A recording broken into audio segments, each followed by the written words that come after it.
The topic of this lecture is the psychological roots of war and destructiveness. And I feel I ought to make some comment about this title in order to avoid a number of misunderstandings. Somebody could think that the title implies the idea that the causes for war are essentially of a psychological nature. And many people have said in the past and today that men are so full of destructiveness that therefore wars are the result of this psychic disposition of theirs. I do not believe this. I do not believe that the essential causes of war are of a psychological nature, or that war can be explained psychologically. I think the essential causes of war are of a political, economic, and social nature, and are to be found in the structure of the world, in the political, social structure of the world. In fact, while there are some murderers in the world, as we all know, they are relatively rare, and I would almost say astonishingly rare, considering the views we hear sometimes about the deep destructiveness of man which leads to war. Most of the soldiers who kill in war would never kill a single human being. And they kill not because of their destructiveness. I want to quote here a very interesting article which just has been published in the magazine Judaism, published by the American Jewish Congress, by an Orthodox rabbi, Tamaret, who died in 1931, and who wrote about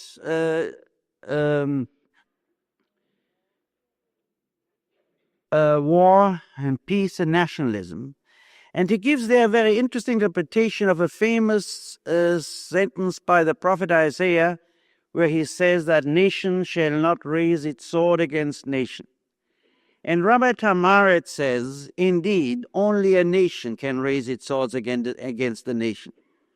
Only when people are organized in nations, and therefore each individual member uses his full humanity in his approach to members, to human beings belonging to another nation, only then are they capable of raising a sword against other people.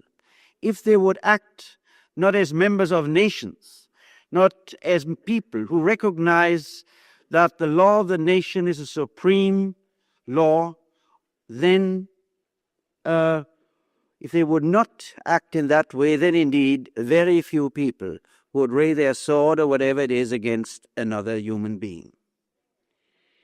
But nevertheless, saying that wars are not caused by hostility, destructiveness, aggressiveness of man, does not mean that the problem of aggressiveness, hostility is immaterial or negligible. Because while I assume that wars are not caused by it, wars would not be possible unless men were ready to fight, just as war would not be possible if there were no weapons. There is obviously some human material, some human substance, some human tendencies, which make it possible for wars to occur. It is not necessarily so that this human tendency which makes war possible is primarily hostility. We shall discuss that a little later. It may just be the sheep-like nature of men to follow their leaders and to believe any nonsense they are told. But nevertheless, it is also undoubtedly a phenomenon which is relevant to the possibility of war, this phenomenon of aggressive and destructiveness, and therefore I think it is important in a time which is threatened more by a more terrible destructiveness than the human race has been ever confronted before, to consider the problem, what is human hostility? What is human destructiveness? Is it true what Hobbes said and what some theologians say today in different words, that homo homini lupus, that one man acts and feels like a wolf to another man? We might then raise the question, In Hobbesian terms, is man sheep or is man wolf? Indeed, much is to be said for the idea that man is sheep. He is easily influenced, easily follows their leaders, believes any kind of nonsense provided it is told to him either harshly or with a sweet tongue of persuasiveness. And those who have a conviction of their own are rare and always have been rare. Indeed, a book which was read by many, The Nation of Sheep, makes it very clear that today, in spite or maybe because of the education which everybody enjoys, we behave like sheep. And then, indeed, we might say Hobbes was quite wrong. Man is not at all a wolf. He is a sheep who follows. But then a good case can also be made for the idea that man is not a sheep at all, but is a wolf. Because why is it, after all, that man's history is so different from the history of sheep? At least, I'm not speaking now scientifically about sheep. I'm speaking symbolically, if you please, the way sheep impress us in their daily lives when we see them. The history of man is a history written in blood. It's a history of force and violence. It's a history of ruthless exploitation of those who cannot kill by those who have the power to kill. All that does not look like a sheep-like existence. And yet the arguments on both sides, whether man is sheep or whether man is wolf, leave one puzzled. It is true, we all have seen truly destructive persons. We know them, we have experienced them. And we have seen if one or group of truly destructive persons gains the power in a state or in a nation, that then he may have the will and the capacity of killing millions and millions of people. But then are the true killers the ones whom we see in our daily lives? Are our neighbors, are most of them killers? I don't think so. I don't think that's our experience. Should we say perhaps then that most of our neighbors are just wolves in sheep's clothing? That they repress their true nature of wanting to kill and to destroy, and only when they have an opportunity, like in war, their true nature breaks out and then they become the real killers? Well, that is possible.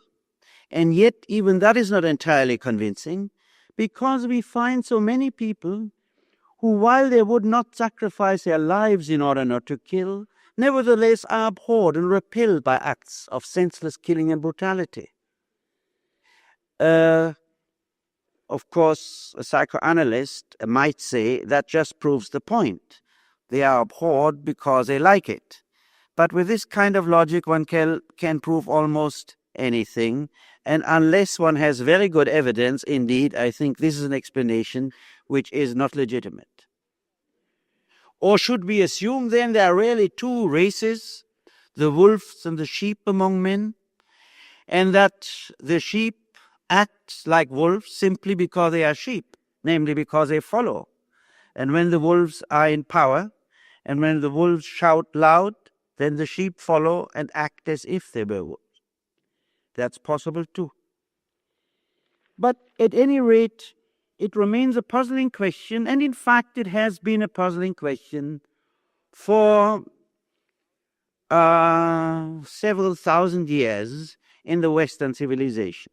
It has been, in fact, one of the most fundamental questions in the history of Western philosophy, and especially theology. Namely, the basic question, is man good or evil? And by evil, one would understand, is he corrupt if we speak theologically? Is he destructive if we speak psychologically? Let me only mention briefly the history of this problem in theological thinking. Essentially, in the Jewish tradition, in the Old Testament, in the later Jewish tradition, man is not conceived as being evil. Man is not presumed to be corrupt. In fact, his first act of disobedience, which in Christian thinking has given rise to the idea that man is corrupt, in Jewish philosophy of history is, in a sense, the first act of freedom. It is the beginning of human history, and man redeems himself in the process of history. Or rather, I shouldn't say he redeems himself, he can redeem himself. Because according to Jewish thought, man has always the choice. As it is once put in the Bible, I put before you today blessing and curse, life and death. You choose life.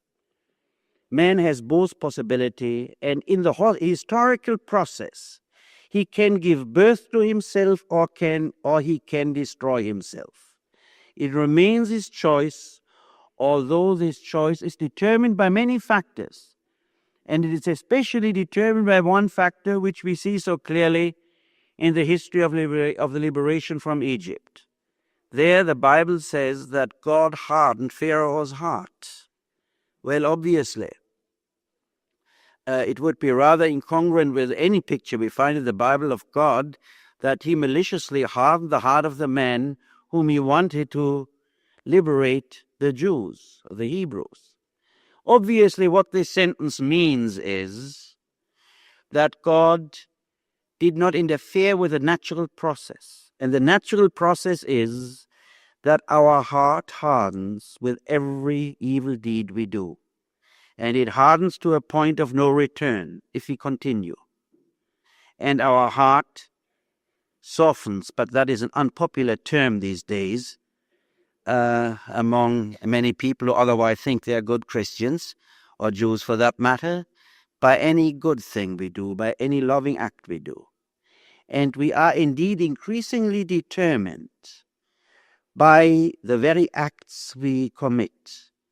And when our heart is hardened completely, then indeed it will not change anymore. This is biblical philosophy, and I think it is also a very true picture of what happens in man, what happens in all of us. Now, in the Christian tradition, the concept of the evilness of man was first one of two opposite views. One concept was, and that was the Augustinian concept, which eventually won out in Christian theology, that man has been corrupted by Adam's sin. Adam's sin not only touched him, but all future generations, and that man can be saved from this intrinsic corruption only by the act of grace, by an act of grace by God. But there was, before this view became generally accepted, the view of Pelagius, who said that man is not corrupt, that he is corrupt only by bad example, that Adam's sin corrupted only him and not the future generations. Or, to quote a sentence of his, if I ought, I can, and I am not determined by Adam's sin, by something which happened to a given person. Pelagius, and more radically Celestius,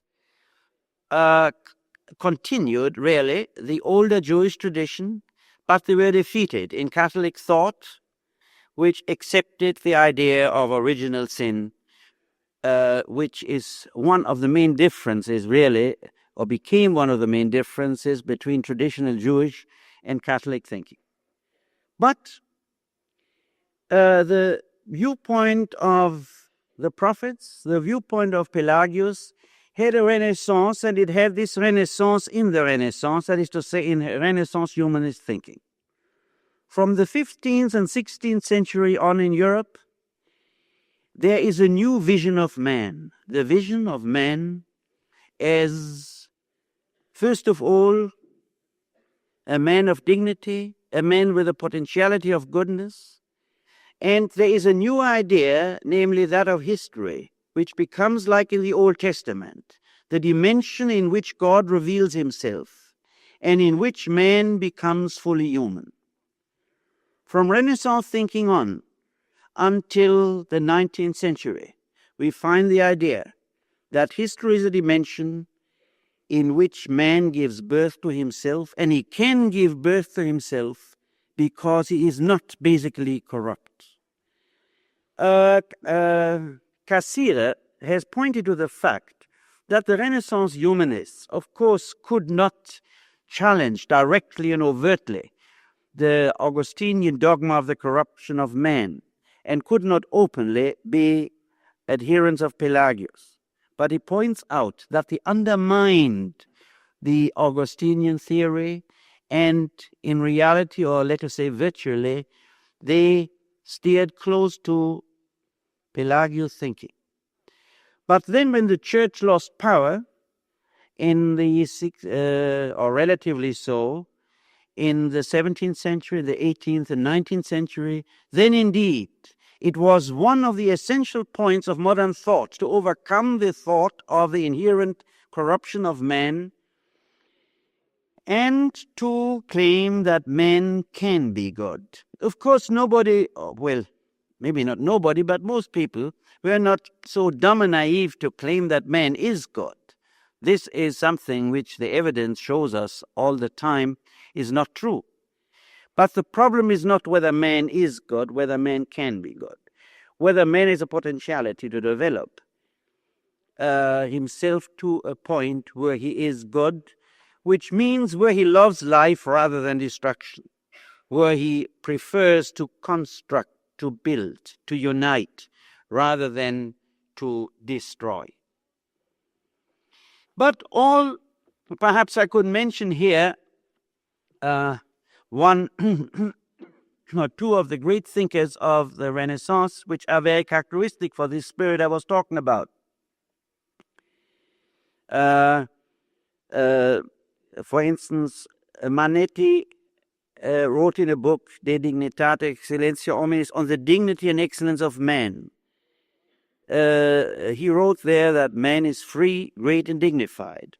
While in contrast to him, Pope Innocent III, the representative of medieval papal absolutism, wrote a book with the title De Miseriae Humanae Vitae, on the misery of human life, which proclaims exactly the opposite. Man is dirt, he is weak and unstable, and hence he must be directed by strong authorities. Or let me remind you of a philosopher with whom more of you will be acquainted, with Pico della Mirandola, who in his speech on the dignity of man wrote, "Neither heavenly nor earthly, neither mortal nor immortal have we created thee, so that thou mightest be free according to thy own will and honor, to be thy own creator and builder. To thee alone we gave growth and development, depending on thy own free will. Thou bearest in thee the germs of a universal life." This idea then you find developed from Pico della Mirandola to Leibniz, Spinoza, Herder, Goethe, Marx, in the whole humanistic tradition from the 15th, 16th century on, and in men like Schweitzer or Einstein or Russell, the great humanists of our day. You find the same tradition, the same philosophy. But it is not the purpose of these lectures to talk about the philosophical problem, but I want to talk more empirically about what is human hostility, what is human destructiveness. And I think the main point here is that we refrain from making generalizations, that we talk about hostility in general, about evil in general, about corruption in general, but rather that we try to differentiate between various phenomena which are quite different and which unfortunately are too often confused with each other. And this is really the main topic of these lectures. I want to speak about several types and kinds of hostility and destructiveness as I see it. I do not claim that this is necessarily a complete enumeration or classification. It is the one which seems to me the most, touches upon the most important categories of hostility and destructiveness. I want to talk in these lectures about 5, if you don't mind. It seems kind of funny to talk about 5, might be 7 or 9 or 3, but I arrived at 5 different types of hostility. The first one, or aggression, the first one I would call playful aggression, by which I mean, I shall explain later what I mean in every category. Aggression which is not really aggression, but which is a display of skill, and in this sense has a playful character. Secondly, reactive aggression, an aggression which is a reaction to threats to life and freedom, my own, that of others, and so on. Third, what I would call compensatory hostility, which is an aggression which is not anymore in the service of life, but which compensates for the failure to be fully alive, which compensates for the phenomenon of impotence. And impotence I don't mean here in the sexual sense, but in the much more important general sense of human impotence. The fourth type of aggression, which I shall talk about, is what I have called necrophilic aggression. I shall have to do a lot of explaining about this concept, and I shall try to do so. Right here I'll only say, I mean by that the kind of aggression which is rooted in the one perversion, in the one true perversion that exists in life, and that is the love of death. And eventually I shall talk about the fifth type of aggression, which I've called a narcissistic aggression, by which I mean the type of destructiveness which occurs as a reaction to the wounding of a person's narcissism, provided this narcissism is rather intense. Now again, I shall have to explain, and I shall try to later in these lectures, what is meant by narcissism and why the wounding of narcissism creates so much aggression, and why this narcissism is not just an individual phenomenon, it would be innocent then, but why narcissism is the root of one of the most dangerous phenomena which we observe in life, and that is of nationalism. Now let me talk about each of these categories of aggressiveness or of aggression, one after the other. There is not too much I have to say about what I called playful aggression. Aggression as display of skill and virility. You find it in many primitive tribes.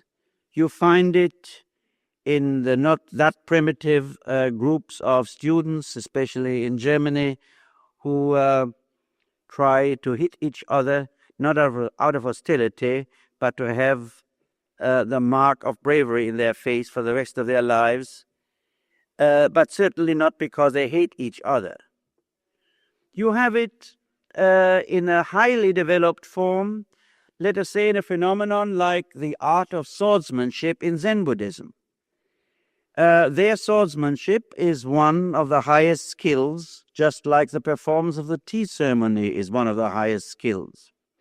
I remember a discussion we once had with Dr. Suzuki, where we kind of critically asked him that after all, how did sword fighting go together with a general Buddhist philosophy of compassion and lack of violence?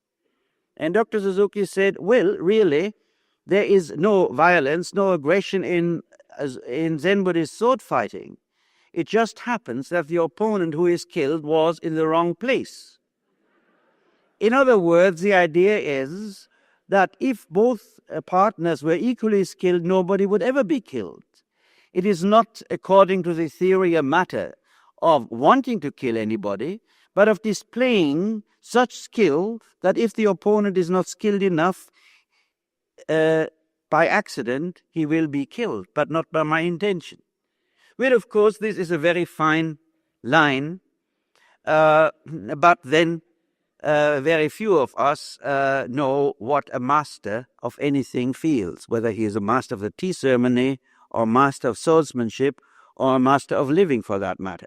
So I'm mentioning this only because here you find in a highly sophisticated form the idea that an act which sounds like real aggression, sword fighting, which could lead and often does lead to the death of a man, actually supposed to be completely unaggressive because it is nothing but the display of skill, and the result of this, the death of a man, is entirely incidental.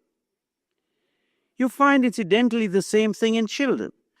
You find a good deal of aggressiveness in children, which is self-affirmation, which is display of skill.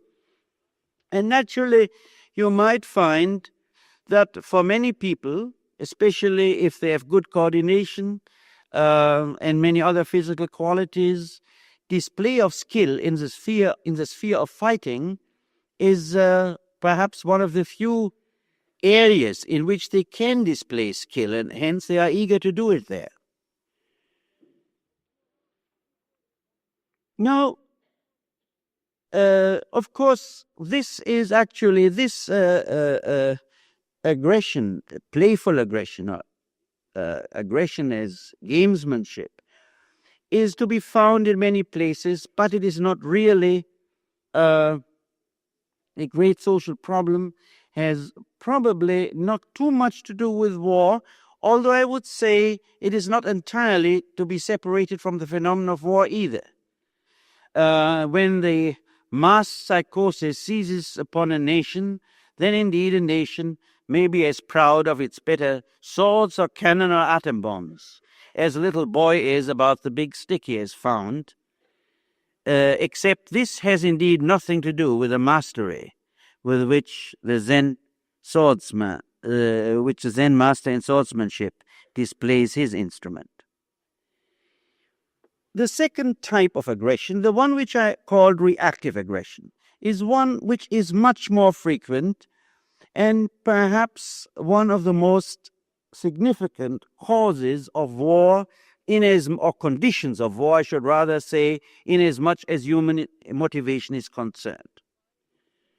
Here we find aggression as a reaction to a threat to one's life, dignity, freedom, property, to one's own life, to that of one's family, of one's neighbor, of one's nation.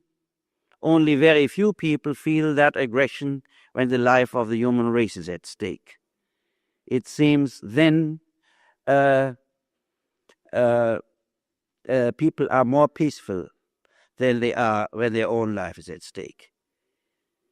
Now, it is indeed a question which is debatable, whether it is permissible to kill somebody to save my life or my family's life or my nation's life. As you all know, the pacifists believe even then it is not permissible.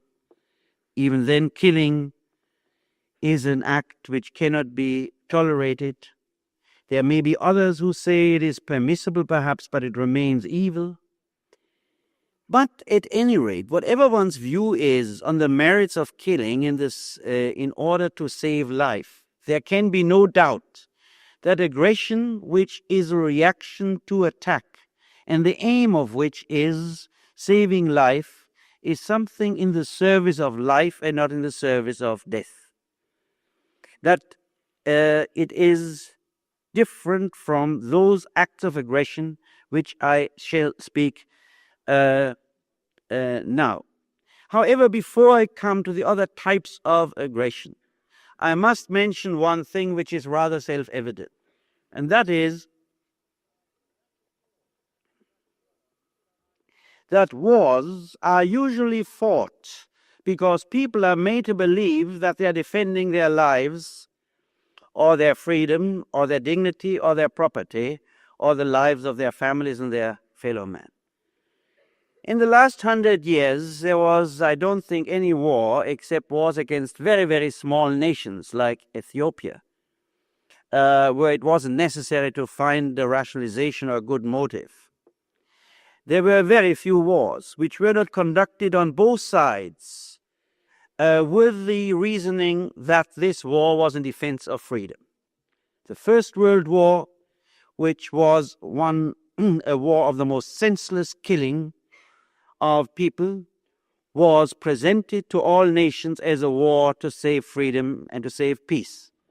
And it was just fortunate for the governments concerned that on the one hand were the Russians and on the other hand was the German emperor.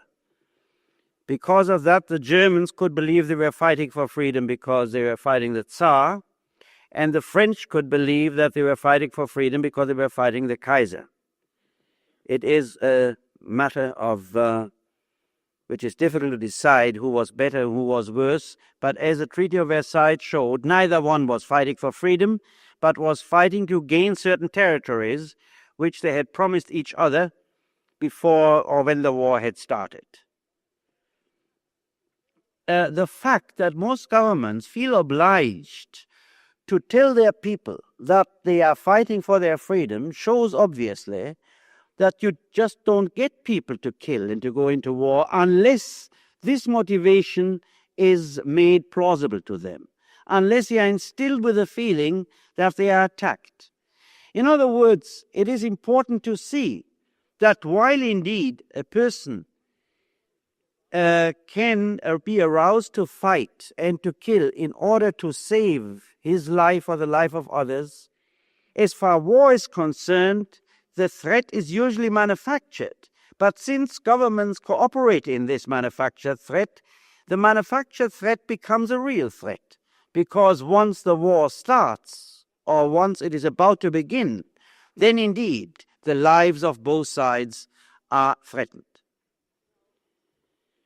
Now, this is perhaps, this aggression in the defense of life is a very natural human phenomenon. It might not be the highest form of moral or spiritual behavior, but certainly it's not the lowest either.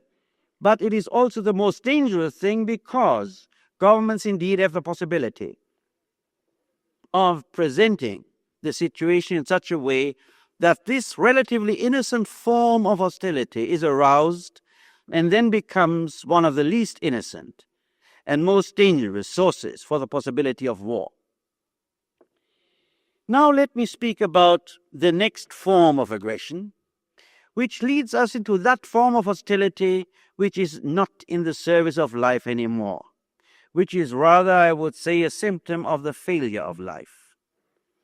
And by that I'm referring to what I call compensatory aggression. Perhaps in order to explain this term and the concept I'm talking about here, I should begin to say that something rather general. Each man has a wish to achieve something, to leave his mark, as it were, in the world around him, in his life, to reach an aim, to influence others, to produce something, to create something which is his own individual creation. This may be in its most natural and fundamental form in the level of sex. It may be in the intellectual level, in the artistic level, in any kind of production, in the wish to move and to influence a person whom I love or a person whom I talk to and with whom I am together, or in the most common form perhaps, at least to influence my own children in some way. As we say, to educate them, to teach them something, to help them develop into good people. At least what most of us want. But to do this, to fulfill this aim of influencing, moving, touching another person, to fulfill this aim, one has to use one's own powers. One has to be productive in some fashion.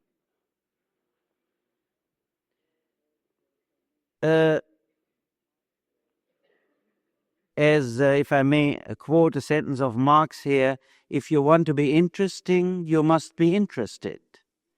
If you want to be loved, you must love. You must make use, to speak in my own words, you must make use of your own human powers, your artistic powers, intellectual powers, emotional powers. You must use your own powers to move anything, You must give an example if you want to influence somebody. But here comes the important phenomenon that while we all want to create something, many of us are impotent. Now, sexual impotence is relatively rare. Relatively speaking, you can go to a doctor and that might help. And it's actually a trick of nature, probably, and biologically very understandable that so few people are sexually impotent because that would be a real danger to the survival of the human race. But impotence in a more general human sense is very, very frequent indeed. In its most pathological forms, it is of what means psychopathology would find as a complete detachment in a schizoid sense, or depression, or a sense of emptiness. In less pathological forms, it is that which we find in so many of us, namely those hidden forms of impotence in which life doesn't make sense, in which one has no hope, in which one has no aim, in which one has no vision. One lives as a brave and courageous man or woman because it is embarrassing and shameful not to live. But one really lives without the sense of potency, without the sense that one changes something. Now, you will find that in people and in every one of us, that when we are particularly interested in something, in an aim, let us say that our children behave in a certain way, or that our wives behave in a certain way, or that our friends do this, that, and the other, or that the telephone operator gives us a connection quickly, that if we are not able to achieve this aim, that something wells up, and that is rage. That is a wish to force it. That is an attempt to use violence when we cannot achieve an aim by the productive use of our powers or by our example. And you will find, I'm sure, with the exception of a few saints who are here tonight, that all of us experience more or less a sense of rage, a sense of using force, when what one usually calls we are frustrated, by which one usually means if we don't attain what we want. But really, this is an oversimplification of the phenomenon. It's not really being frustrated. It is a sense of impotence which makes us angry, which makes us wish to use force. People have become very sensitized, I'm afraid, by psychoanalysis and by many other devices of being so concerned with the danger of frustration. So it's terrible that little Johnny doesn't get what he wants, because if he's frustrated, then he will become neurotic as his parents are, and so on and so on. But actually, the problem is not at all frustration. The problem is impotence. The problem is a sense that I do not have the powers, the patience, and the concentration to achieve something with my own powers which I want to achieve. And this sense of impotence, of human impotence, is a phenomenon which creates the wish to use force. It is the psychology sometimes you find in crippled people, and you find then crippled people who don't have it at all. I shall talk a little later about this.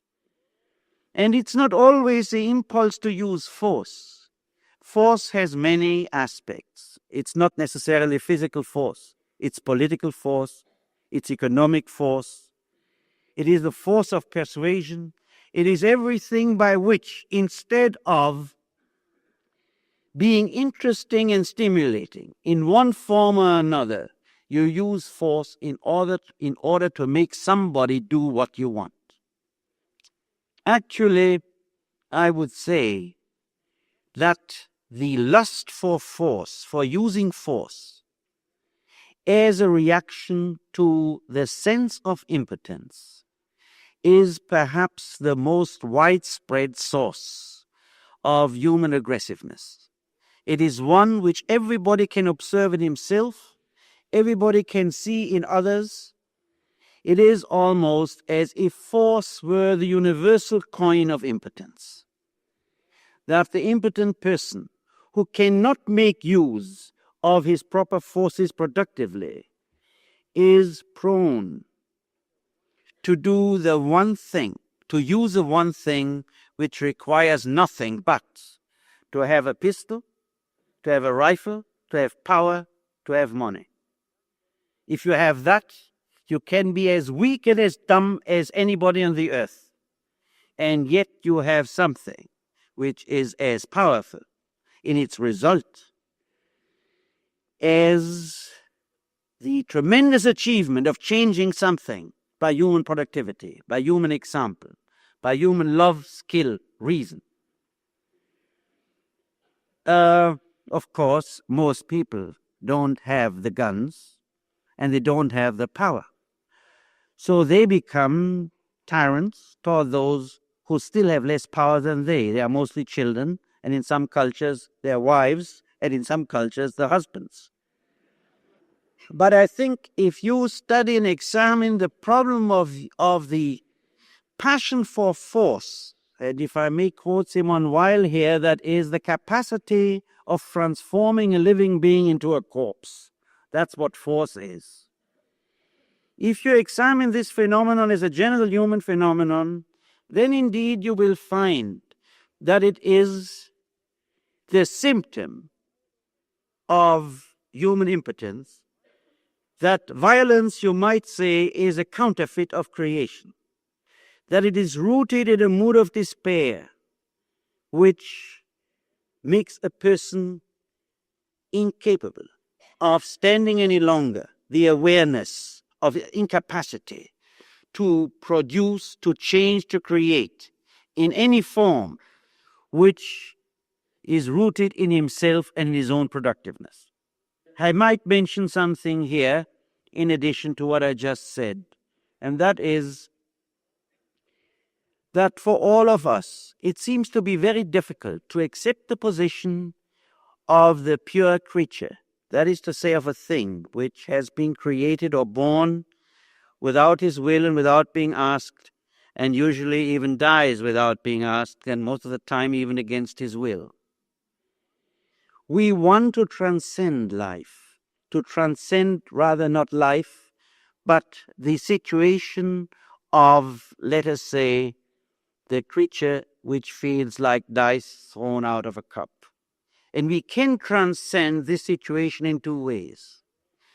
Either by creating, there we must make use of our powers. By creating life, we transcend the passive situation of the creature. In the act of creation, we become, if you want to speak in theological language, we become gods. But as I said before, to create is not so simple. It requires a great deal of effort, of risk, and of concentration. But we also transcend life by destroying.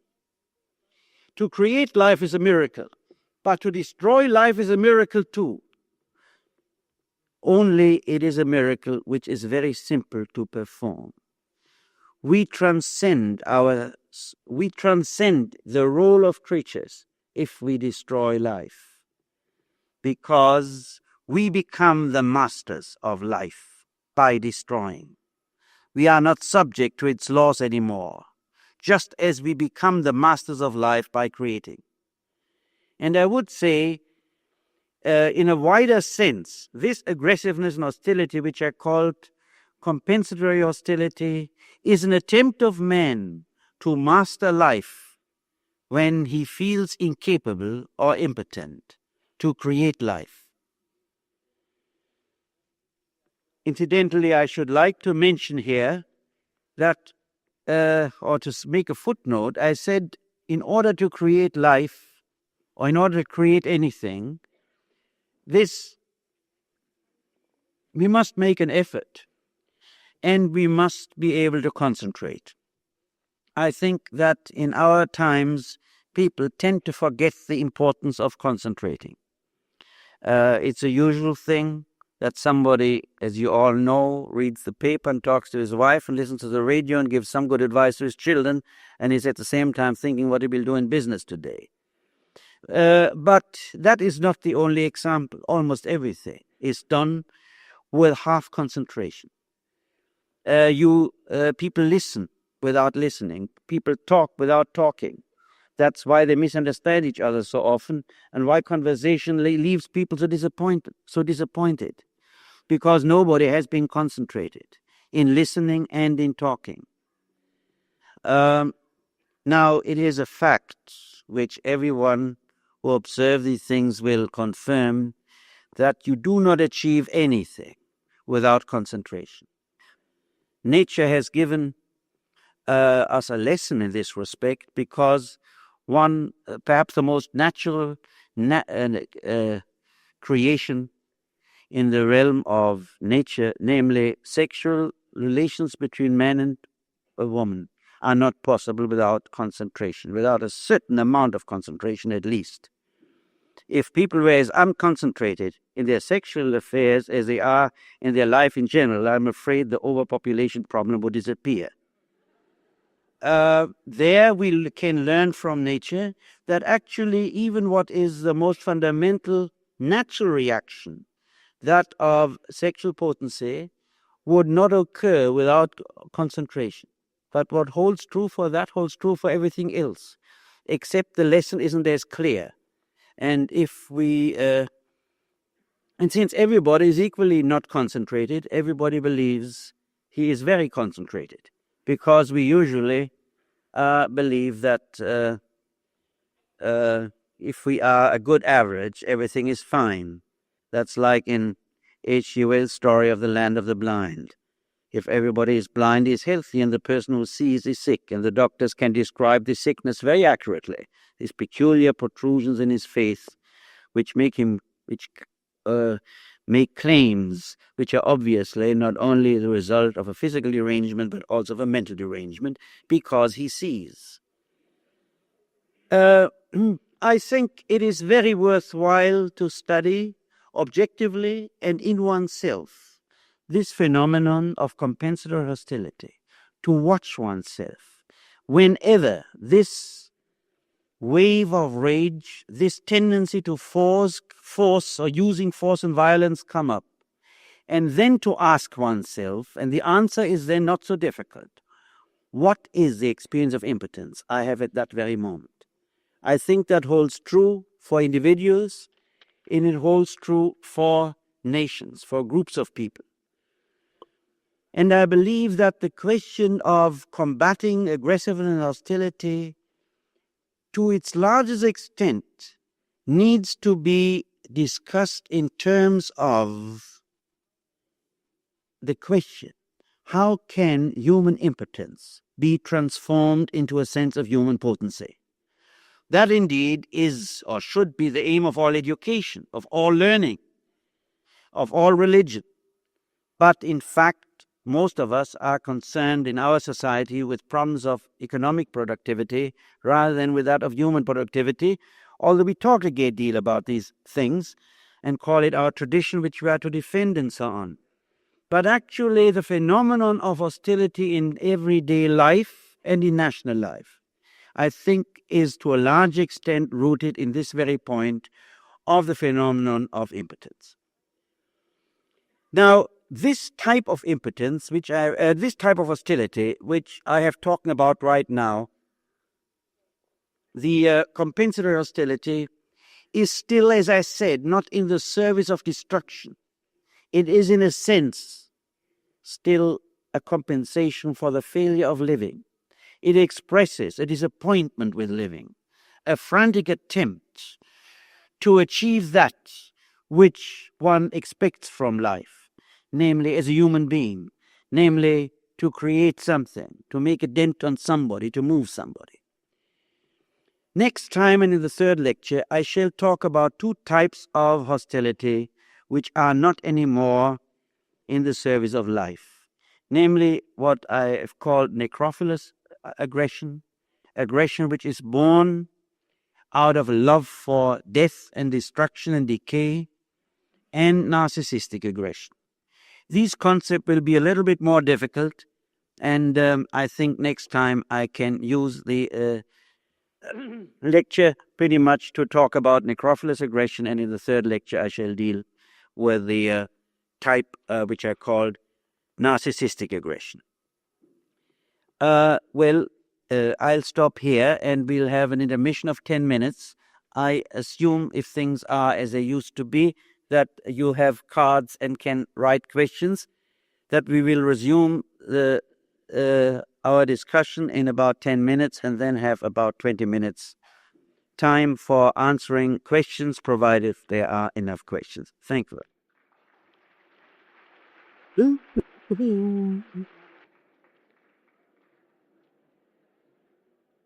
Well, there are more questions than I could read, not to speak of answering them or discussing them. So I just have to take the ones I could read. One question is, can you reduce all 5 categories to one basic reason? Do they not overlap? Well, these are really 2 different questions, perhaps. I think, and I'll try to show, that qualitatively speaking, these 5 kinds of hostility are different and are not rooted in the same thing. But that doesn't mean that they do not overlap in one individual. As most psychological types or tendencies we speak of are not to be found purely in one individual and another one in another individual. Let us say the person who has no destructiveness whatsoever, no hostility and aggression whatsoever would be a saint, and the person who has nothing but destructiveness would be insane. There are some such people. But all of us are in between. The question that matters here, like in most psychological problems, is what is the respective weight of the blend? What is the respective weight of each of these tendencies? But in order to understand the problems, one has to be somewhat abstract in the sense that one speaks of separate tendencies, although in one given individual, these separate tendencies are blended with each other. Another question is, in what way do you feel that man can regain or revitalize his potency? Well, I would say, this is a very difficult question. My first thought that comes to my mind as an answer is by becoming interested in life. Now, that sounds perhaps banal and very simple, to become interested in life. The fact is that most people today, I think, are not interested in life. If you use the word interested in the sense which is somewhat different than from saying this was a very interesting book or very interesting party, almost everything today is interesting, fascinating, and some such thing. But if you rather think of the literal meaning of interest, which means interesse, to be in something, that means to be open to an idea, to a person, to nature, to whatever it is, to be in it and not to be within yourself. To be interested really means to leave yourself and to go out into the world and to be in the world. Well, if one is interested, then indeed life is very interesting. And if a person can become interested, then indeed he is not impotent in the sense in which I am speaking about it. So the question in a way could be reformulated by saying, what can one do to make life interesting? Well, I think here of something Spinoza once said, that a wise man contemplates life and not death. We contemplate death a good deal today, in fact, or the possibility of mass destruction, and otherwise we contemplate a great deal not life, but things. All that serves consumption. Well, one may be interested in the steak one eats, one may be interested in the money one makes, one may be interested in the new sports car, but still that is slightly different from the way in which I use the word in being interested, being in things.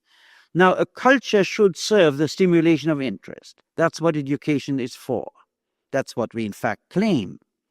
And we even claim more. We say just because we have freedom, we can have an education which stimulates interest without being blinded to certain ideas. But I'm afraid that while it is true that we have freedom up to a certain point, we do not make too much use of it for the furthering of interest in life.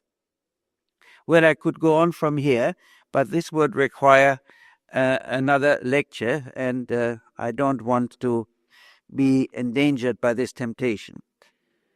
So I come to the next question, which says this: you speak of effort and concentration in connection with creation. Isn't it true that creation is not born in the moment of struggle? Isn't it born when one is open to all, shutting out nothing? Concentration implies shutting out disturbances by effort. Yet effort reveals conflict. In conflict there is no freedom, no creation. Isn't effort and concentration then destructive to a still mind without which creation, touch with the real, is impossible? Please explain your use of these words. Well, I appreciate very much the thoughtfulness of this question, because indeed it touches upon one of the fundamental problems of living. I'm sorry, I shall not be able to answer it satisfactorily, because certainly the person who wrote this question has thought a good deal about the problem. Now, it seems to be the essential point here, the assumption that concentration requires effort, and effort is conflict, and therefore destructive. And I think this is not true. I think, and this has been said many times, especially by mystics, by mystical thinkers, concentration requires effort, and yet it does not require any effort. If you make an effort, you defeat your efforts. That is not just a play with words. What is meant by effort here really is the cramped holding on to things, the trying to force something. Now, in the attempt to be empty, to be open to the world, to be in touch with the world, if you try to force it, you won't get anywhere. And yet it requires an effort in a very different thing, in a very different sense. Namely, you have to make the effort to get rid of all the disturbing factors which prevent you from being open, from being in touch, or if you please, from simply seeing or feeling. That is an effort, but it is not forcing. So I would say, in answer to this question, or rather in response to this question, one must differentiate between forcing, efforts in which force is used, and effort in which no force is used. Both are efforts, but the quality of the effort is very different. And please try it out yourself. There's no use in this to talk more about, because the only way in which words make sense here is if you observe yourself and watch the kind of effort in which you use force and the kind of effort which is an effort yet you have not used force. Another question is here, which says, did you state originally that compensatory aggression was not in the service of life, or that it was not fully in the service of life, or is it not fully in either category? Well, I don't remember what I stated, but what I meant to say was that compensatory aggression, while it is not in the service of life, it is also not in the service of death, but it's rather a result of a failure to be fully alive. It is what Nietzsche called ressentiment, the resentment, that one is alive and yet one knows one is not alive. And in this sense, it is neither in the service of life nor in the service of death, but it is a symptom of failure in living. Here's a question which says, is the hostility displayed in racial integration racial integration situations the result of compensatory and narcissistic aggression?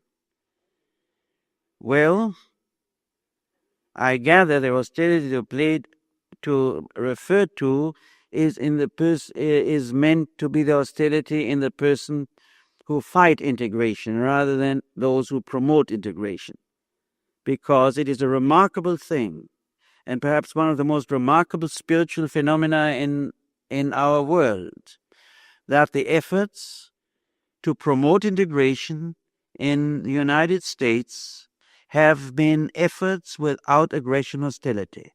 I'm not meaning to say that the people who have gone out and have fought for integration were saints, but certainly they were people, it seems with the majority, were prompted by a deep sense of justice and self-affirmation, and not by a wish to hurt and to attack. If that had been the case, I think all this movement in the South, which is so impressive, would have lost its impressiveness if it had been born out of a sense of destructiveness and rage. But it's a very interesting question.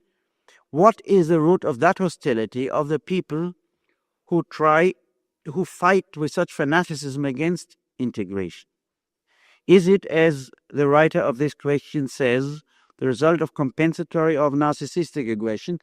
Well, I think it is both. I shall try to explain next time, or maybe I guess in the third lecture really, why it is narcissistic aggression.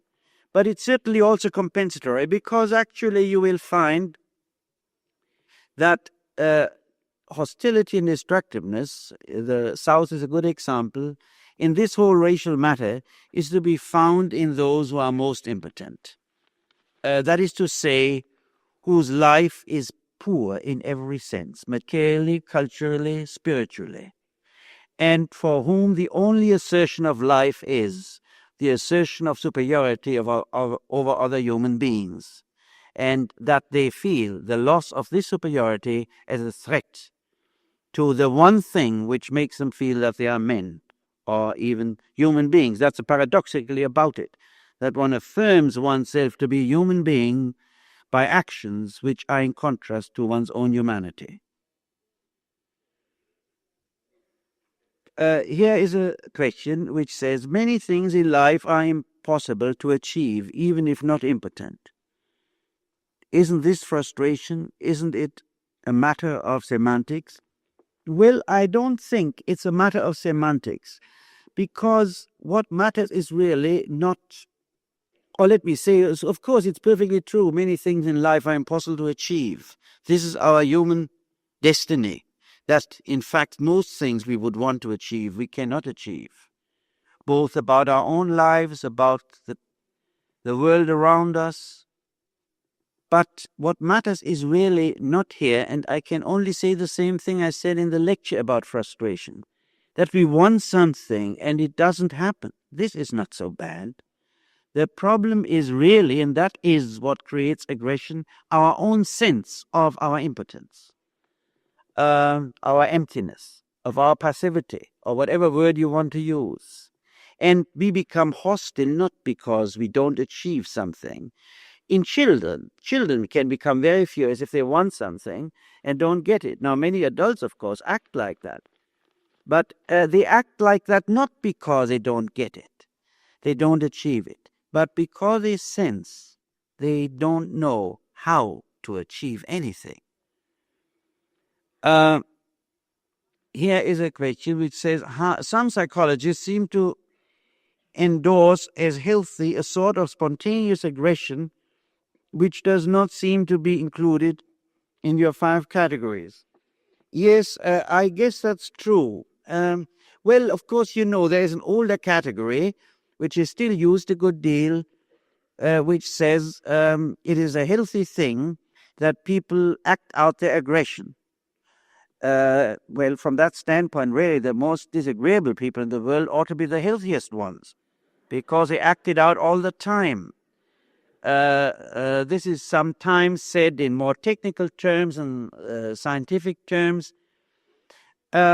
Actually, of course, if somebody represses aggression all the time, I think it is useful for him to be aware of it, because as long as he's not aware of it, he may have symptoms, and he cannot proceed any further in his life because he's constantly busy repressing his aggression. But but being aware of his aggression is not the same thing as acting it out. Nothing is gained by acting it out. I remember a story, I think that was years ago in New Yorker, where a young man comes to one of the most elegant restaurants in London, sits down, the head waiter brings the menu, he reads it for 5 minutes and then leaves and says, "I'm sorry, there's nothing here which pleases me." Well, a few weeks later, he came back and the head waiter asked politely, "May I ask, sir, what was the reason that you couldn't find anything?" And the young man said, "Well, my analyst told me to assert myself." Well, that is not precisely aggression, also it's near to it. I think nothing much is gained by acting out aggression. Aggression is combated not by acting it out, but by a change in attitude to life. And that is mainly, I think, by being more interested in life and by trying to overcome one's sense of impotence. Another question here is, can self-aggression be more damaging than released aggression? I don't quite see here the contradiction. Self-aggression, the opposite side would be aggression against others and not released aggression, because released aggression, the opposite would be repressed aggression. So I'm sorry, I do not fully understand this and therefore find it difficult to answer it. Now, this is a question which says, compensatory aggression is very common. Do you feel that it is unreasonable that it should not be a substitute for impotence? What would you say about the rationality of compensatory aggression? What about a balance of such aggression between individuals? Well, if you can't help it, you just can't. If you feel impotent and get furious, you have to get furious. But it's another question whether it's helpful to you or helpful to anybody else. And to speculate, I think, whether it makes sense or is reasonable doesn't get us anywhere. These are just facts of life, that people who feel impotent easily tend to use force, provided they are not frightened enough to use force, or they don't have what it takes to use force. But this is reasonable only in one sense, namely in the sense that it's reasonable that something falls because of the law of gravity when I drop it. There are many things which are reasonable, which are simply consequences of the nature of things. But they are not reasonable in another sense, that they make sense, are useful, or lead anywhere. This is a question, in view of your remark that there are no saints here, could it be possible that you're still in individuals or nations to ever change? Well, I think that the average man would really not want to kill anybody without being a saint. He may be, what I meant by a saint, kind of facetiously, or the person, and not exactly facetiously either. It's true enough that there is not a trace of hostility, not a trace of the temptation to use violence when he does not succeed in achieving something by his proper powers. Well, such people you might call saintly. But between that and one who wants to kill, or one who, whenever he fails in something, flares up in wild anger and rage, is still a great difference. I think this world would be a very good world if we had only very few saints, but a majority of sane people. That is to say, a majority of people who do not constantly dwell in impotence and react by all sorts of hates and rages in order to cover up their impotence, and in that way make themselves to feel strong. Well, I'm sorry, it's time to stop. There are many more questions, but maybe the one or the other problem which will be taken up next time. Thank you.